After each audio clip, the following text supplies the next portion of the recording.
how to split MBOX files by date. We will show you step-by-step process to split MBOX files by date using Mac Uncle MBOX Splitter Tool. After installing Mac Uncle MBOX Splitter Tool, simply launch it. This tool provides users with dual options to select MBOX files.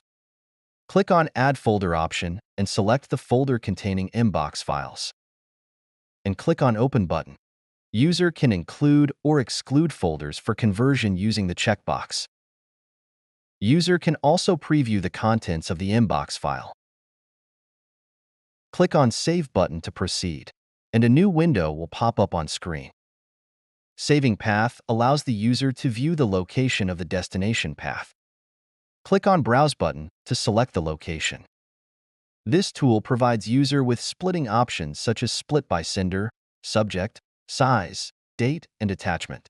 User can select option accordingly. Let's see split by date option for this tutorial. Split by date option allows the user to split MBOX files according to the selected date. The user can choose the start and end dates by selecting the date, month, and year from the respective drop-down boxes. After choosing the split option, click on OK button, and split process will begin. A pop-up showing export was successful will appear on the screen. Click on OK. A new window will appear on the screen. Open the folder to proceed. And here you have your newly split MBOX files. And that's it for this video. Thank you for watching.